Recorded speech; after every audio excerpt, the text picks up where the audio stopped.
They won't let you order a pizza because you sound like a kid. Well, she needed what she needed to do was sing her order because she sounded like a woman when she That sang. was insane. She sounded like a grown woman that been paying bills, three divorces, done, you know what I mean? You Like sound like a kid. just lost her mama. Like, I mean, that voice was like, oh my Lord. Yeah, I had to mute. Wait, I had to mute YouTube. Okay. Hello? Yep, go for it. Why don't you Okay. get started, babe? All right. Wait, I just want to make sure YouTube is on. Okay. Hey, Trinae, how are Yeah. you? Hey, if you all have some questions, you can put your questions in the Q&A section.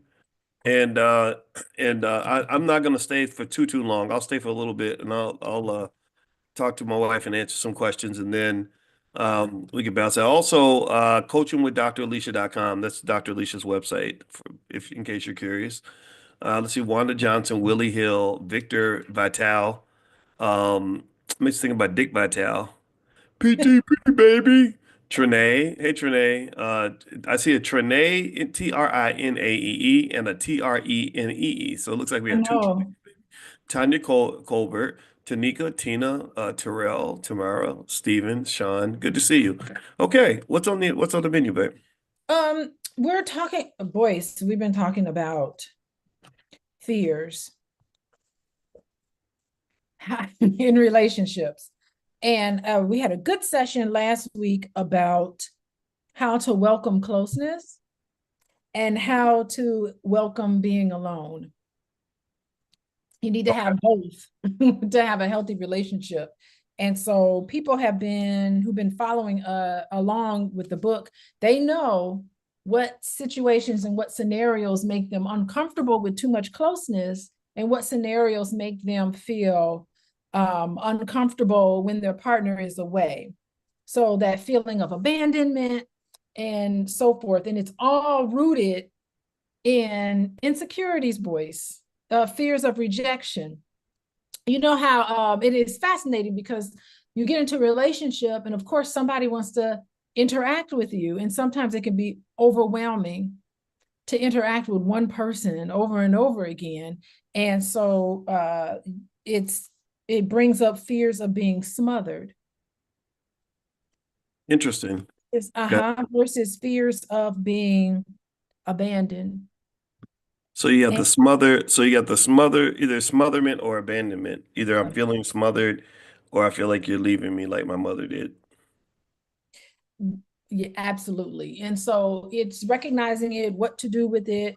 We're right at the tail end of this. And then the section talks about money matters in relationships. And it's interesting that the author decided to put money matters in this connected to fear. So I thought that was very Yeah. interesting. What's the name of that book, by the way? The name of the book is How to Be, it's in the chat, How to Be an Adult in Relationships. How to Be an Adult in Relationships. Hmm. Okay. 5 Keys of Mindful Loving. Yeah. Uh-huh. Uh-huh. You're yarning. No, I'm listening. I was thinking also, I think a good title also might be like How to Be Happy in Relationships. Well, yeah, listen, being an adult in relationships is not the same as being happy. Hmm. Okay, so does that mean being an adult means you're unhappy? Well, I don't know if happiness is the goal. Happiness is a feeling just like any other feeling. Hmm. Okay. Yeah, I mean, you need to be the formal to be an adult in a relationship is to recognize the range of feelings that you have in the relationship. It's normal. Hmm. Well, you know And what? mhm, Oh, sorry. Well, I was going to say, you know what's funny? I think about what gives me joy in my life, and like I love what I do. Like I'm happy with my career. But absolutely. but I mean, sometimes I'm stressed out. Sometimes, it's challenging, but I have a general happiness, meaning like it feels like it's the right choice. It's where I want to be, Mhm. and I think that's what I'm referring to when I talk about happiness. Not like, oh yeah, I'm always giddy and high on dopamine every minute of the day, but I mean just general happiness, like contentment. And the only reason I even thought about that was because, one thing I've learned about happiness in life, like I generally have a happy life. is that I think sometimes things like when people say like be an adult, I feel like sometimes that comes off as restrictive. Like because you're an adult, you must behave this way or that way. And I find that my key to a happy life is that I'm an adult when it's appropriate, but sometimes it's like, you know what, I'm gonna go back and be a little kid. I'm gonna find a little kid phase, like I started playing the video games, and I used to think, oh, well, if you're grown, you shouldn't play video games, so I stopped when I took the job at Syracuse. I played for about 4 years in, and then I just got busy. But I really enjoy hanging out with my friends and playing Call of Duty, right? And so I almost feel like it seems like balance and just contentment with your life choice is what you're aiming for, right? Which to me connects very deeply to emotional intelligence, like just self-awareness. Like, okay, how am I feeling and why do I feel this way? And what can I do right now that might help me feel a little bit more like I want to feel, at this moment. I think that's really been that's actually worked pretty well for me, actually. And not worrying about what other people tell me I'm supposed to be doing, you know. Well, I mean, you had to follow it along in the book. I mean, he really gets into the 5 keys to mindful loving. So I think that could give you a direction about where he's going to, because to be an adult in relationships, according to this author, it is being able to show and receive affection from another person, Mm, being able to show and receive appreciation from another person, attention, acceptance, and allowance. So those are all of the things that's mindful in terms of mindful loving.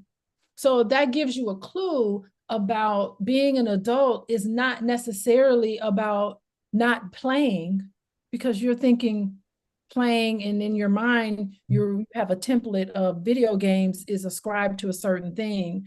That's not what the book is talking about. The book is talking about mindfulness, mm, being aware of the range of feelings that you have that's normal, and also being able to be open and honest and transparent with the people that you love, mm, and to respond to them in a way that's helpful and not childish. okay. So that's what he's talking about, the growth that it takes when you're in a relationship with another person.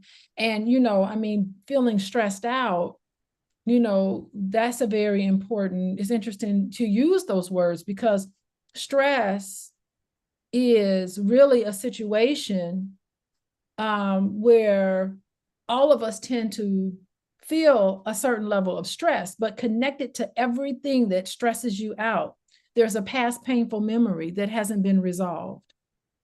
That's what stress is. Stress is a state of mind. It's something reminiscent of something in the past. It's nothing about what's here. I mean, if we want to look at bills, sometimes people get stressed paying bills every month, even when they have enough money. It's a stressor because Mm, it's connected to something else. So stress is something that you really need to pay attention to, because if you look at all of the things that stress you out, there's some unhealed portion of that. And so to be an adult in relationships is to recognize that, but also understand what past incidents have happened that have caused you to currently feel stressed, that stops you from being content. okay. Yeah. So that's what the book talks about. And I don't disagree with it.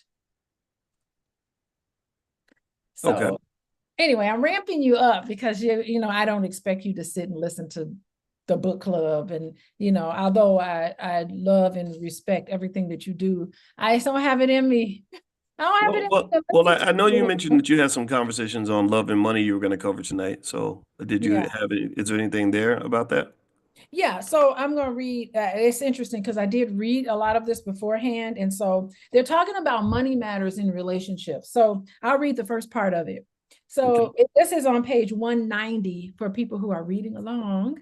And I have the paper copy of the book. So money matters in relationships.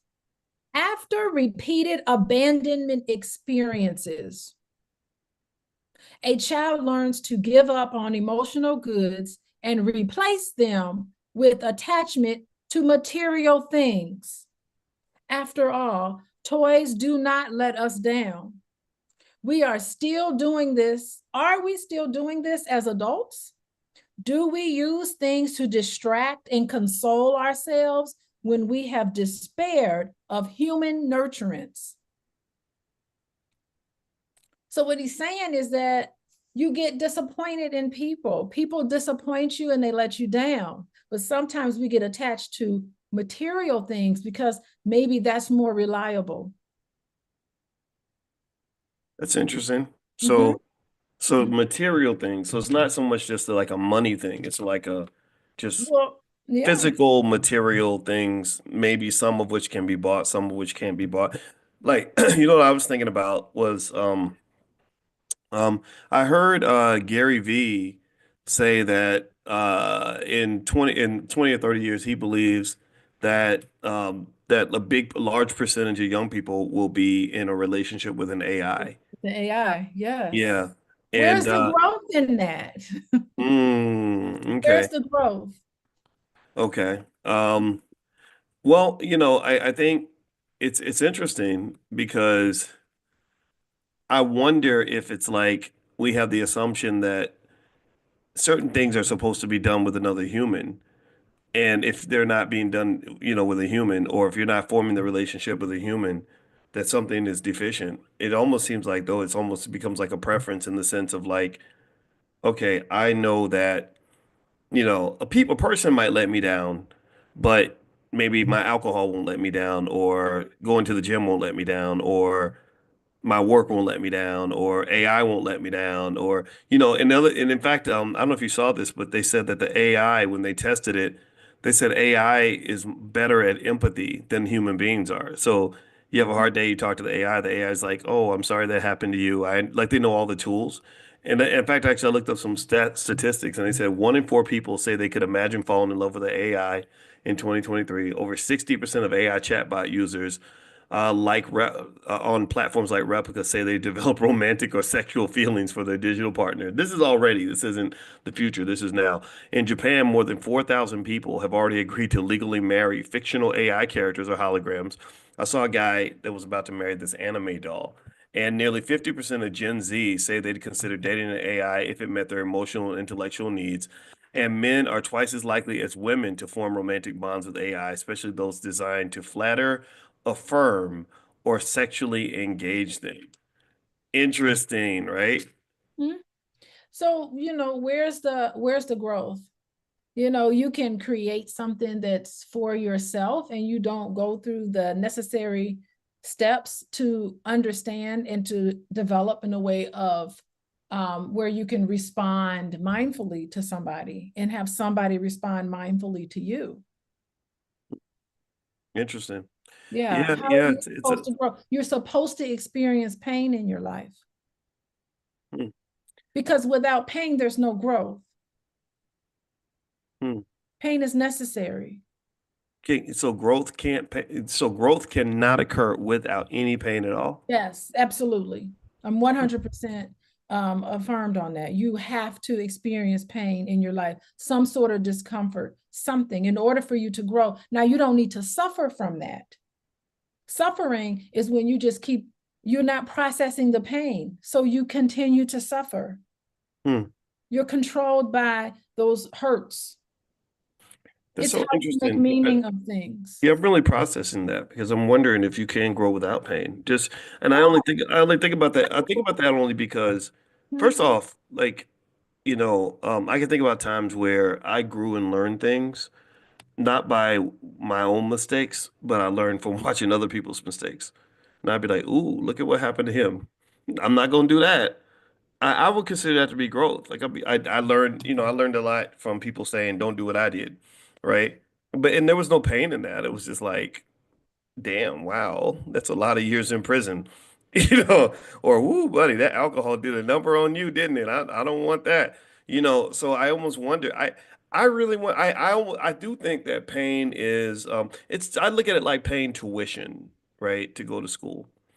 If you pay tuition for the right education, then the pain of paying the tuition can have a benefit. It can become a good investment if it's applied properly. But what about schools that could be tuition free? Like you and I were talking about Juilliard being tuition free. Harvard is pretty close to tuition free. So can't you, can't you like grow without always having to pay tuition in the form of pain or discomfort? Like, can you grow in a healthy, simple, because really, if you think about pain, then that would make the argument like, I see a lot of kids who get raised though by their parents and they don't put them through any pain because they protect them. They constantly shelter them, You have to tell have them. pain. You have to have pain in order to grow. I put pain on my children. I put pressure on them. Hmm, You have to discipline your children. interesting. I think that's a philosophical thing. I'd be curious to like research that, just to know like if is that a firm like I can see where pain can lead to growth if you process it properly. Always. I just don't know if I can assume that every person that grows had to go through pain to get there. Is pain the city that you must drive through in order to get? Yes. I mean, You agree I kind of to felt it. like that was true for life in general. Like to get to No, heaven, you got to go through hell, no, you agree to it when you're born. Remember that song, Experience is a Good Teacher? right? Experience is a good teacher. Remember that song? No, I It did not. takes someone like me to, don't you know that song? Anyway, love and people management. Mm, I mean, all songs are written. Experience is a good teacher. okay, I do agree with that. I mean, I think I experience. never would have started my business had I not had experienced pain in other places in my life. Okay, Right? I mean, I I'm not gonna, voice. I I shared well, it with you. And well, I that mean, was you know me, motivated. I grew up in a family where I got whoopings, and that was very painful, and I did grow because of it, So, I mean, Well, I that's think different. you can go That's down the rabbit hole with that, though, right? right. Well, the thing is that you you need to have you need to have pressure on you. Hmm. Have to have some sort of pressure on you. You Okay. have to have expectations and you need to have consequences to your behavior. How are you supposed to learn? You have to So, have discipline. Doesn't necessarily mean corporal punishment is there. We're not talking about traumatizing children, but we're talking about the pain that you are inevitable going to have outside of your home.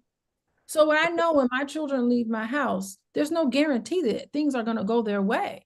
But I want to make sure that when they come back into the home, that they have a safe place of which to process their pain so that they do not suffer from it. That's mm-hmm. what I'm talking about. It's the suffering that's Mm, optional. The pain is not optional. okay. Let me move on. Got it. In a healthy childhood, a baby is cradled and comforted by a trusted adult so it can experience feelings fully.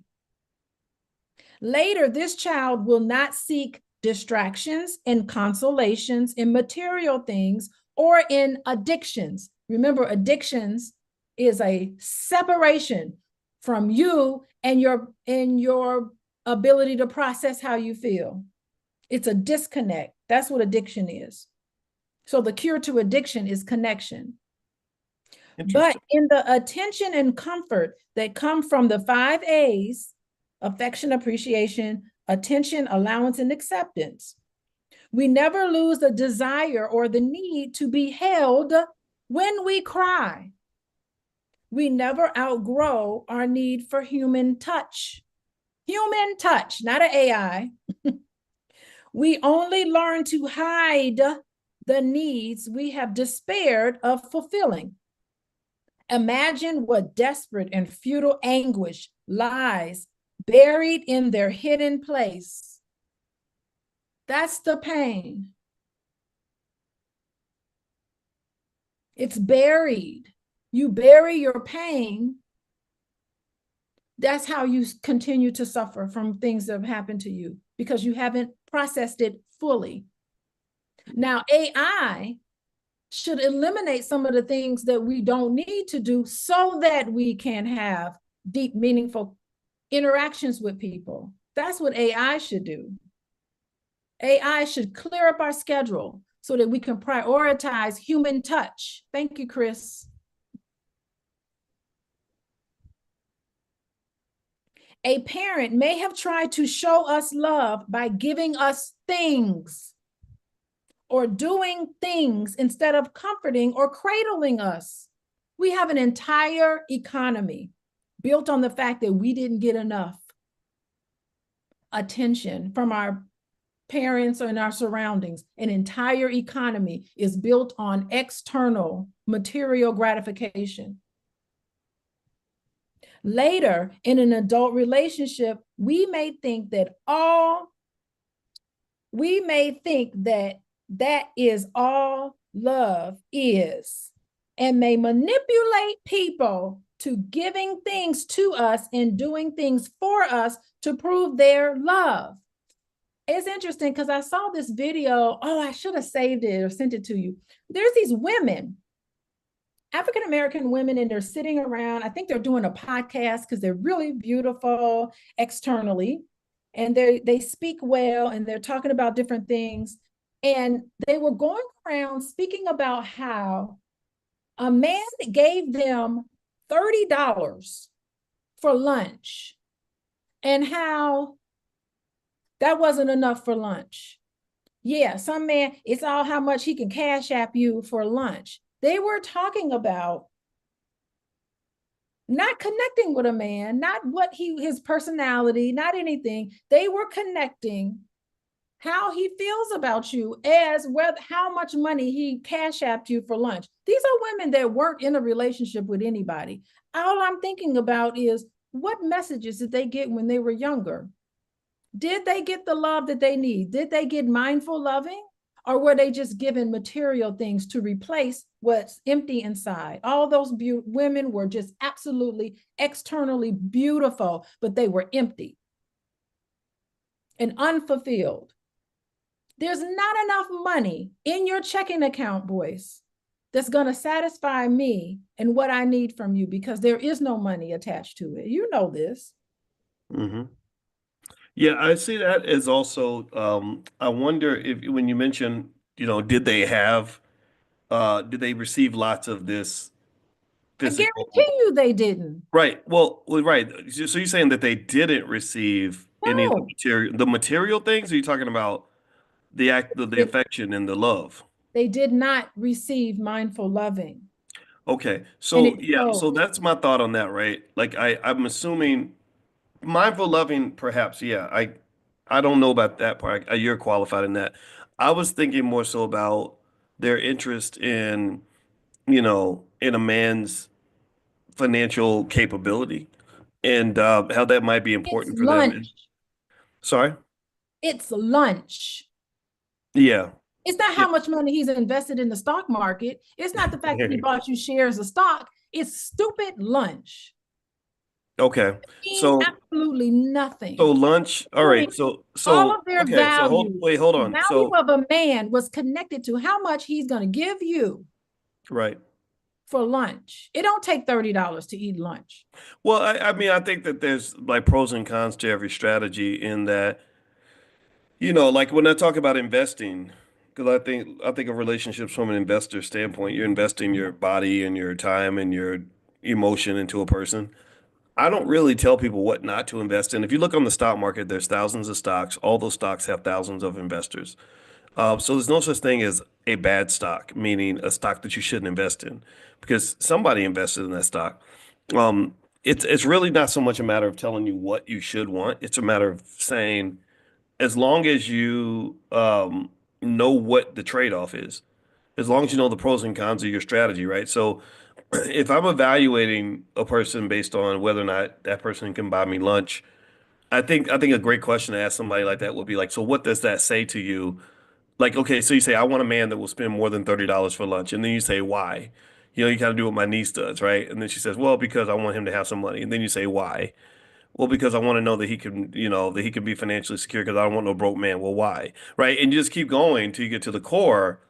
And in my mind, I'm not saying that that's the appropriate strategy, but I see too many people marrying for love and not thinking about anything Love economic. is not enough. We all know this. Right, love is not enough. Right, love they marry for love, attachment, attraction, everything else, and I Mhm. kind of think sometimes that balance can be lost. So in my view, it's kind of like, what are you really? Because that's what I learned over time about relationships. Like I look at when I chose relationships, when I chose my wife, I tended to just think that okay, your spouse is supposed to be a lot of things to you, and friend and all these other things. But there's some people who don't want their spouse for all that. They might be like, look, I don't need you to be my friend. I already got friends. That's Um, not love. Listen. I'm not to cut you off, but I'm saying they have to give them money to prove their love. And he goes on to say, this does not make us feel loved. However, because our need for it is insatiable and unfulfillable. hmm. I think that's Like any childhood need that is mistakenly brought into an adult relationship for fulfillment. Money is used as an exchange, a form of giving and receiving, precisely what intimacy is about. Thus, money can easily symbolize love. As we become healthy, money becomes nothing more than a tool for living and giving. It is no longer a symbol of the emotional goods that we missed out on emotionally. We know 80% of the purchases that you make is emotional. so. Let me A give you some. fishing rod, Let me. it is something we use to acquire what we want, and then we share the catch joyfully and generously. Go ahead. Okay. So let me give you some perspective. I was just kind of looking into this and thinking this through. I don't know if people know that in India, Nigeria, and in parts of the Middle East, a man has to make a financial offer to get access to marriage. And if a man cannot provide an offering, a financial offering, he cannot marry that woman, right?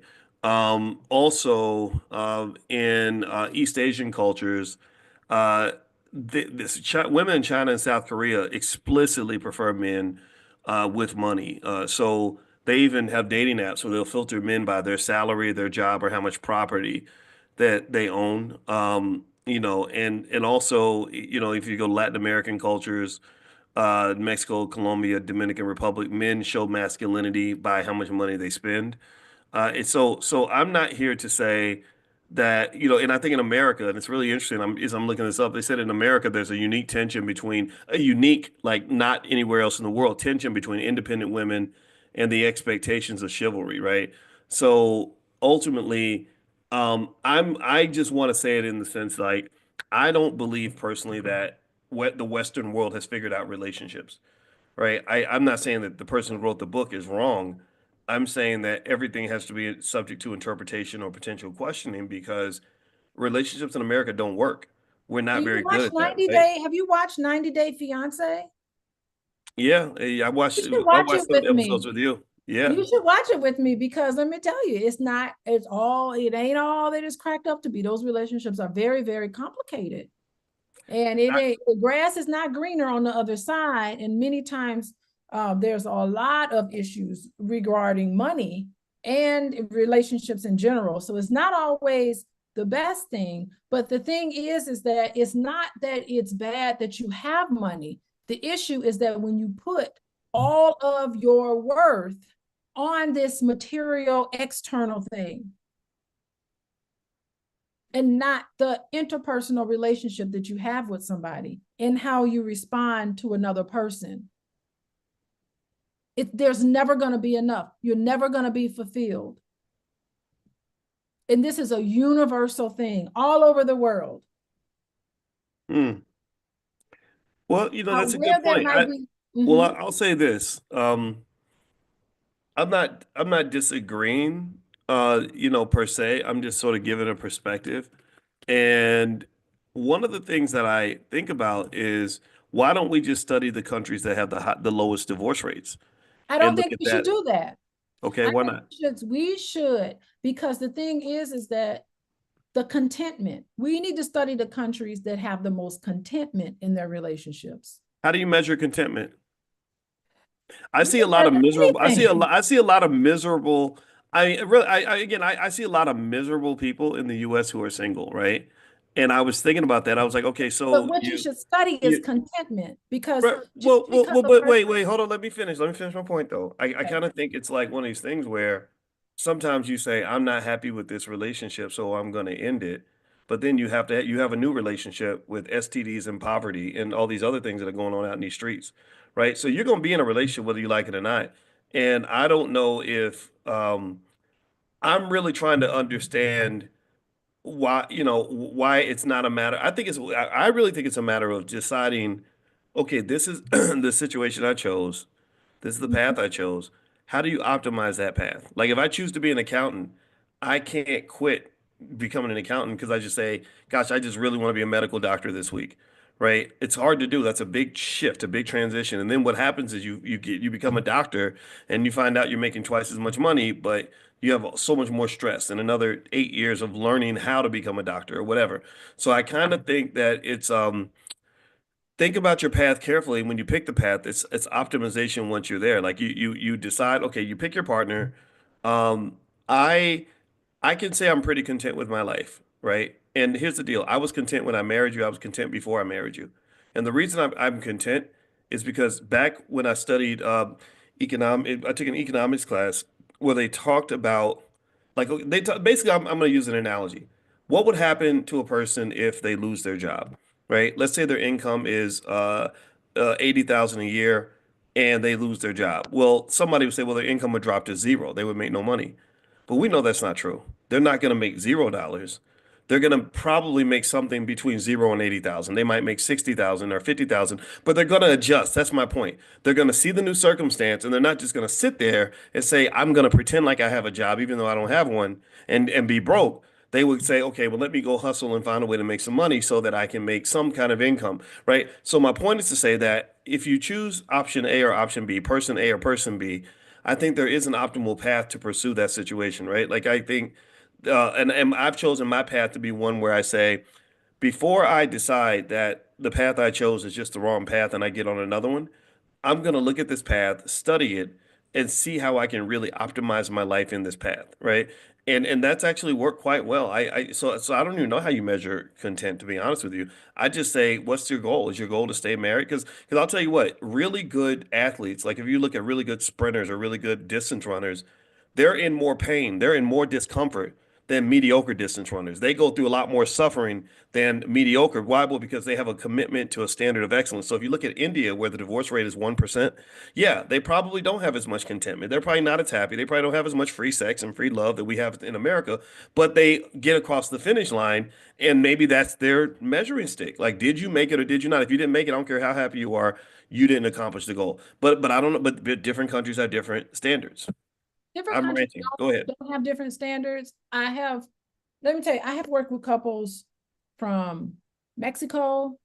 I've worked with couples in Australia. I've worked with couples in Asia, the Caribbean, Africa, all around. It's a universal thing, boys. Everybody is looking for that love and that connection. I have worked with couples all over. And the contentment piece, I don't find success in just being together, the contentment piece versus being stressed out all the time. You can't look at marriage rates and divorce rates and have that as the pillar.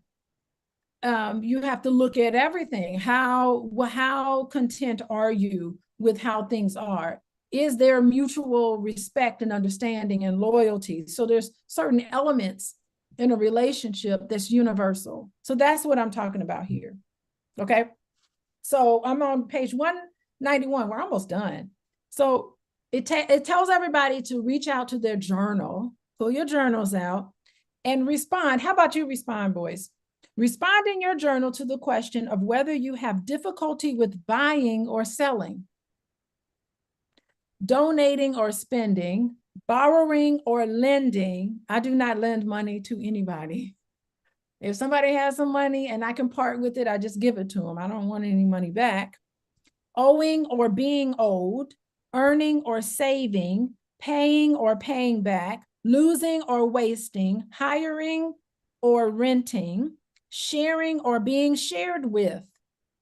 How about that, boys? How do you feel about people giving you things, treating or being treated?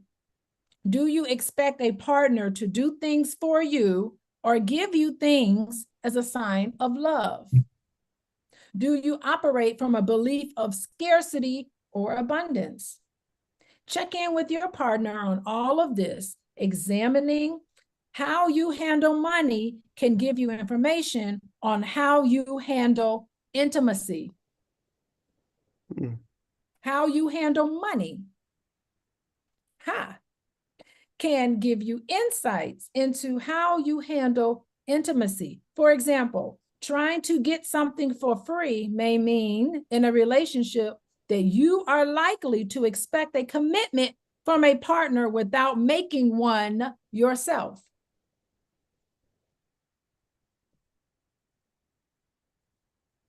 So you have to pay attention to it all because it is very much connected. Mm. I can see that. Okay, I'll move on.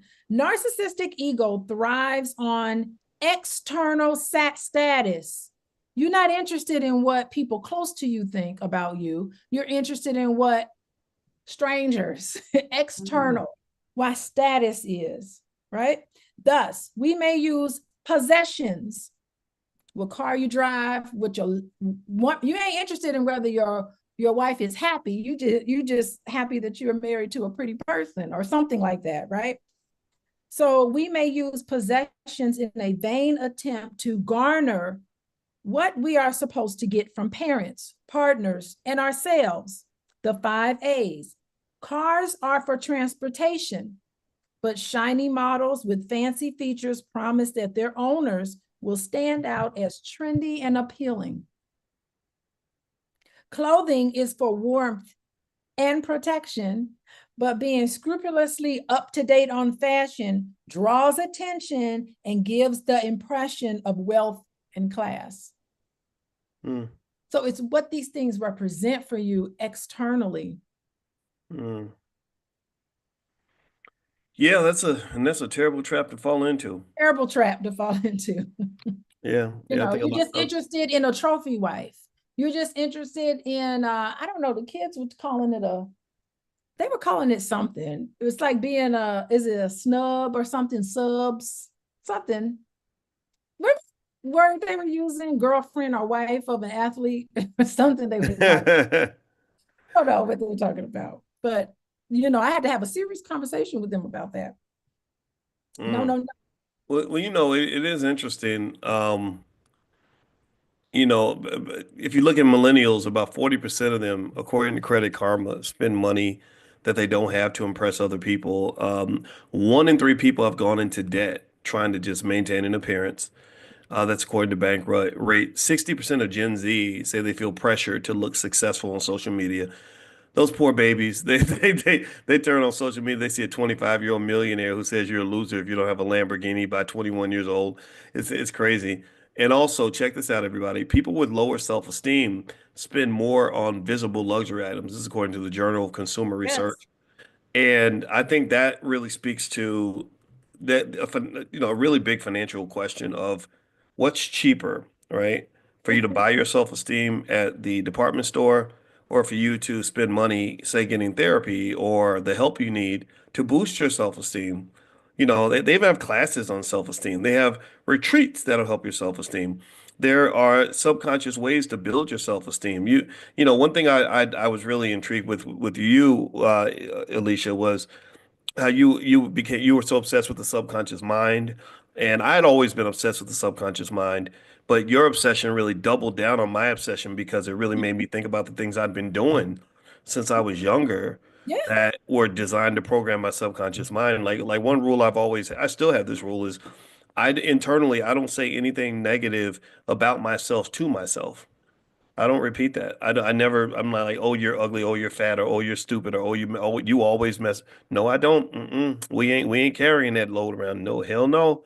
And absolutely. every day I hit the reset button on my self-awareness and self-esteem and self-confidence. Every day you got to hit the reset button. You can't, I'm gonna just tell everybody in here that if I can help you with this, this is the best advice I can give you. Don't let your life happen to you. Don't just assume everything's going to always just fall in place. Sometimes you have to decide, you have to be very conscious and intentional about what you want your life to be, right? Ooh, So each morning I wake up with an intentionality. I don't wake up and say, well, how do I feel today? I get it. I know, people are different. We're different, but you know what I do? Actually, let me say that. Let me correct that statement. I wake up and I do kind of say, well, how do I feel? But then I say, how do I need to feel? How do I want to feel? What I can like that because sometimes you're grouchy when you get up in the I morning. am, right? I can be You are. I feel right. like, Boyce, you are Right. grouchy today. Right. I can't control the cards that I'm dealt in the morning by Mother Nature, but I can decide which of those cards in that deck that I'm going to use and which ones I'm going Yeah. to throw in the garbage. Which ones I'm going to Yeah. Throw release. that in the garbage. Can I tell you that? Say, Boyce, Yeah, throw well, that. no, please, girl, please. We gonna talk about the grouchiness you got. Please. I'm gonna tell. I'll just say this, y'all. When I read about when I decided to throw political correctness out the window, and I read about the four stages of a woman's cycle, I really gained a tremendous understanding of my wife. She has no idea that she's been like a lab rat for me. I've been analyzing her for years. Like, okay, now I understand why she's so sleepy today. Now I know why she's like nagging the hell out of me. Now I know why she's so happy. Now I know why. Like, it's a whole thing, right? And I let go of this false. They used to have this stupid false belief that men and women are the same and gender is a figment of your imagination. To hell it is. No, women and men are different. And I just, I think that when you're trying to like figure it out, you got to throw it out sometimes. You got to throw out stuff that don't make sense.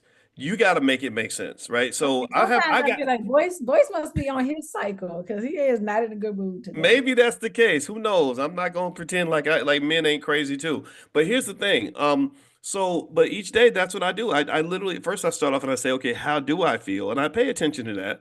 But then I say, okay, what do I got to do? Okay, I got to get out of bed. And it don't matter how I feel. I'm getting out of bed. It's time to go to the gym. And then I say, how do I want to feel? And your emotions can be programmed. That I turn to Spotify. I listen to motivational speeches and like clockwork. But that's my thing. Maybe for someone else it's something else. Maybe it's some Kirk Franklin music or It's a something, right? wonderful illustration. Yeah, Wonderful. I'll listen to about two or three motivational speeches, and all those speeches do is they cue up the part of my brain that needs to show up today. They cue up the voice that needs to exist for me to be my best.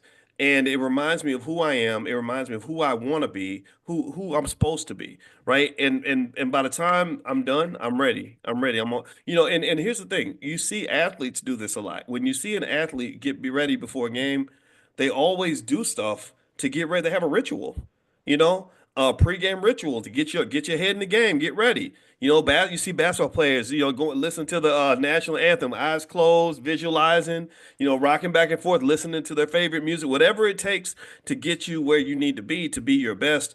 That gives you the best chance to be successful. That way, you're not falling to the wayside and reaching your goals because you just got dealt a bad hand that day, from the emotional deck. So I would encourage everybody to have a process. What's your ritual every morning that's going to make you into who you need to be? I think it's great. But I also sometimes if you wake up, sometimes I know I made fun of you talking about sometimes you can be grouchy, but there have been times where I'm like, Boyce, you're grouchy. What's on your mind? Like maybe there's some things you need to get off your chest. And so sometimes you'd be like, yeah, there is something I want to get off my chest. And you'll just say, what's bothering you. And so I hope you feel better when you do that, but there's some times where you do need to tell yourself how you need to feel. But at the same time, there's also times where, I encourage you. I know I can sense it in you, boys. What's happening? And when you feel comfortable enough to finally talk about it, I hope you feel better about it. I do. I do. It's You do? Okay. yeah, it's having a therapist Have for to a be wife is stuff weighing on your mind that I want to hear about. a Okay, so let's move journey. on because this is an interesting point he makes here. And I'm gonna stay for a few more minutes and then I'm Oh, gonna we're have to almost get out of done. here. We're almost Okay. done because I got to get back. Okay, these Okay. functional items, all of these clothing, right? Functional items take on inflated meanings, but authentic meaningfulness comes from the soul, the ego transcending power of the heart. Living mindfully does not mean we repudiate beautiful material things. So it doesn't mean that we don't want to wear nice stuff. What it means is that we do not fall victim to the game behind them. So it's okay to want to have nice things, but you don't want it to control you, to fall victim to it. We see through the tinsel to the really important markers of status in life: virtue, integrity, generosity, unconditional love. Those are the qualities that make all we possess a lucent joy and a medium for generosity. Okay, so consider your possessions, all the things that you got, and ask yourself what end they serve. Recall how you make the decision to buy what you have: a car, a house, clothes, and so on. Compare the care you put into buying with the care you take in choosing which charities to donate to. Discuss this with your partner. What is the virtue? What is the virtue that is waiting to be practiced? So he's talking about virtue and practicing all those things. And finally, it is normal never to be completely integrated in three areas. There's three areas: sex, money, and food. Can I find compassion in myself for my disheveled history with these three? So he's talking about this is more than just money. It's also other things: food, sex, all of these things that we're lusting for. Yeah, I know, Charlene, food. So these are things that can be addictions: sex, money, and food. Yes, I agree. Yeah, but were you looking for me to say something in response to Yeah, do that? you want to respond? I got some thoughts, but I didn't want you to respond. Oh, and people were asking about the book. It's How to Be an Adult in Relationships: The Five Keys to Mindful Loving by David Rico. So that's the book. Yeah, I kind of feel like you get I think for men for sure, and really for anybody, addictions I think can be very expensive and costly and draining and stuff like that. Um, like when I got blocked by Shannon Sharp, I I kind of thought about, his addiction and how much that's going to cost him in terms of the money. I mean, it can't be fun to give $100 million away because he's going to give away, he'll probably end up giving away at least 30, 40 million, maybe more, Oh depending my on how God. deep everything goes, right?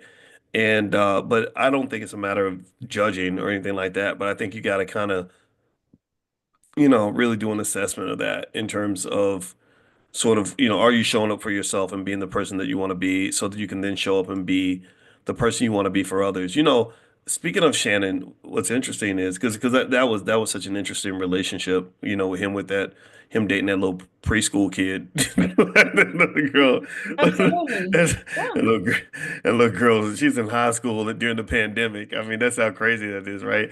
But it's really interesting when I didn't mention to you that when I was down at the event with Auntie Angie's house, that the Angel Stanton King, where she does the thing with keeping the babies from getting aborted by helping their mothers, which I just respect I respect that. I met a guy who came up to me, just started talking to me, and he said, and he was real tall. He's like 6'4". He was very well dressed, and he was in great shape. About 44 years old. And I said, "So what do you do?" He said, "I was in the NFL for 16 years." And I said, "Damn, that's a long time, right?" And he said, "Yeah."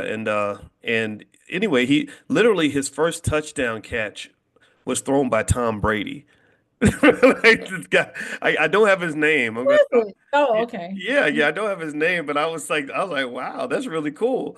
And anyway, but check this out. So this brother was not just this NFL star, but he went to Duke and then played in the NFL and all this. And he said, I asked him, I said, so what do you think about Shannon Sharp?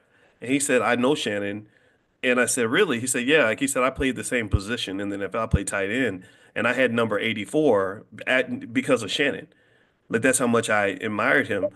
And but what was interesting was we had a really candid conversation about what was going on with him, and we agreed. We both agreed. Gosh, this is such bad decision making. Now here's what's interesting though. Here you have this guy, you know, good looking dude, tall, handsome, athletic, rich. First contract was for $13 million, something crazy like that. He could have taken that Shannon Sharp path, but you know what he did? He actually got married in 2005 to his Oh, wife, to whom he's still married. They're celebrating their 20th anniversary this year, and they have 7 kids. wow, that's so beautiful. Yeah, and I was like, I said, you know, and here's the thing though. What's interesting is, I think what held it together for him was he believed in something bigger than just, you know, the money and the women and the fame. He's actually a man of God. He believes in Christ. He has a big, strong relationship with Christ. And he's very Okay, outspoken about it. okay. And here's the thing. Here's what I think, right? I'm a believer that in my experience, this is me armchair. I'm not even an armchair relationship anything. I'm none of that. You have the credentials and stuff. But I've just kind of felt like sometimes your ability to succeed at anything that you do comes down to like believing in something. I think if you believe in something and you're sticking to like a code of Oh behavior, whatever that is, like yeah. you've always got kind of a North Star to guide you. That's so for him it's really interesting to literally meet Shannon Sharp's younger twin. You know, same long career, same position, same money, same everything, same choices, but he made a completely different choice. He said, "No, I'm gonna get married. I'm gonna have 7 kids and be a man of God and stay out of trouble." So I kind of think that when you're talking, and who knows though, for all I know, maybe he has his own issues or whatever. We know that sometimes under the surface, There's no you got, perfect anything. There's no perfect relationship. There's no mm. perfect situation. Like, just be realistic of that whole thing. But yes, absolutely. So whatever it is you lean your hat on and what values you have, it needs to be shared with the person that you're in a relationship with. Absolutely. Absolutely. And that's it. I think, you know, I do feel I'm gonna admit I'm in that category where I kind of feel like people let you down. I do, and I feel like, Absolutely. It's yeah, unrealistic to think that someone is not going to let you down at some point, but it's how right. you deal with it is what the book is talking about. Right, Mm-hmm. and then I'm gonna tell you my way of coping with the fact that people let me down is I try to believe in something bigger than a person. Right? My principles, my actions are I try to guide my actions with principles, not just people. Like I don't say, well, because you're gonna be ghetto, I'm gonna be ghetto too, or because you're hostile, I'm gonna be hostile too. How you behave toward me doesn't always have to impact how I behave toward you. Because if I do Oh, that, absolutely. then what Absolutely. happens is Mm-hmm. we end up on this race to the bottom and all this other Yes. stuff, you know. So yeah, so that's so I think how whatever you can do to make things make sense, I Yeah. encourage everybody to do that. Yeah. What's wonderful about how to be an adult in relationships, it is all about how to deal with the fact that someone will absolutely let you down. I mean, he talks about in chapter 5 when he talks about falling up in love, Mhm. and on the other end of that he's like, when conflicts arise, conflict will always arise. The whole entire chapter we spent on how to deal with conflict, because that's always how do you deal with things when someone lets you down. And David Rico believes, and I do too as a couples therapist, that you always communicate. You always talk about it. If someone lets you down, you you have to be in a relationship with somebody that you feel comfortable talking about it. Not only what lets you down, but things where they didn't let you down. What are they doing right? What are areas of improvement? You always need to frequently have these conversations so that resentment doesn't get built up. So for art forever, that's not the belief. Take yourself out of that department where you feel like things have to be perfect and that everybody's going to always know how to read your mind and understand what you want. You need to get out of that and know that to err is human, but to have an open relationship with somebody in an adult way where someone can respond to you in a way that's mindful. So the mindfulness piece I absolutely love, and I think that that's what's missing in a lot of Black relationships. Because think about it, the mindfulness stuff, that's our science. The mindfulness, the spirituality, all of this stuff is our science. So it is so important that we incorporate those things so that we're not reacting to each other and lashing out at each other and getting triggered and all of these things that deteriorate a relationship and responding childish. So that's what I love about this book. It really makes sense to me. Well, one simple rule that I believe in as well is, um, I think it's I found that relationships can be better if you value yourself and if you value other people. Yeah. Right? Yeah. Like if I really value you, Yeah. then I'm gonna not always my way of showing value to you is I realize that you're not with me because you have to be. You're here because you chose me. And I'm not gonna take that for granted. I'm not gonna be like, oh, well, screw you, go somewhere, go to hell. You know what I mean? Like I think Terrible. I've just seen people if they don't value the person they're with, that maybe the respect goes out the window. Or I'll tell you, I've never, and maybe that is a result of some sort of awkward attachment style, but I've just always kind of felt like you have to earn your right to be in people's lives. And Yes. Oh, yes. if you are, disrespectful or harmful, then Yes. don't be surprised when they say, "I'm sorry, I don't want to be around you anymore." And because I can see, I've seen people get, they treat their partner like crap, and then they're Yeah. shocked when their partner leaves or cheats or decides to do whatever. And it's like, well, were you treating that person well, or did you think that they had to be loyal to you just because they agreed to be loyal to you? I don't know if that always works. I want to I Absolutely. don't have a lot of jealousy when it comes to you. Like, you were the prettiest lady I ever saw, and I've seen other men react to you, stuff like that. I don't have a lot of jealousy when it comes to you because I know that every day I show up and try to just be the best man I could be, and I know that if I'm the best man that I can be, then I have an incumbent's advantage.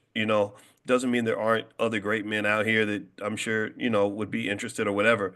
I don't care. I just know that if another man was around, he wouldn't get your attention because I was dropping the ball, right? Because I'm always going to remind you of what I am when I'm at my best, whether I'm around you or the kids or anything. My goal is like I want to be the kind of man that when they're at my funeral, they're saying this guy made my life better. I'm glad he was around. And I think sometimes when we lose our sense of self-awareness, you can get to the point where you're just mistreating people, stressing, hurting people, stuff like that. Mhm. And then you just don't understand why no one wants to reciprocate or be kind to you or be supportive of you. Well, did you do that in the beginning? Are you behaving like the kind of person that you want in your life? So I think little rules like that work pretty well. Don't be an asshole. Yeah, I mean, I think that's great. That is. That's my simple way of summarizing it. Don't be an asshole. Be kind. Be good to people. Be If you kind. want them around, now if you don't want them around, then I guess you can just tell them to leave or something. But Well, the biggest thing is to create an environment where someone feels comfortable sharing how they feel, sharing what they think, and respecting people's feelings and perspectives. And you don't have to agree on everything, but it is just wonderful just letting people be who and what they are. I think that's so important. I agree with you, boys. We should mark the calendar. Me and you agree on something. We'll say, May the 4th be with us today. May the fourth be with us. Yes, our anniversary is coming up. What you want to do? I guess we'll talk about that later. Yeah, we can go see Star Wars. I'll go see Star Wars. I'm Okay. playing. I'm kidding. I'm not that corny. Yeah, Well, we can but go. I don't have to leave you on here. I know you say you have to you're okay, busy. okay, babe. Thank you for having me. I And appreciate everything. I can the say goodbye to invitation. everybody. Oh, everybody, the people who are in YouTube world, hey, text the word love, LOVE to 87948 so you can come in here and get your questions answered. Oh, there's Q&A. Oh, they want to know the book. But we have the book, How to Be an Adult in Relationships. It's the 5 Keys to Mindful Loving by David Rico. And oh my God, there's like 5 whole chapters of recorded material. So we got to get that out to people, boys. And Okay. then We're at the end of actually, we'll be finishing chapter 6 next week. Mother's Day. Ha ha ha. Nice. Anyway, but I'm gonna head out. I'm on my way home. So when am I gonna see you? Am I see you this week? You'll see me soon. I'll call you tonight. You'll All call me right. tonight. Let me know your Yep. schedule. Okay. Yep. Thank you, everybody. Have a good night. See you later. Okay.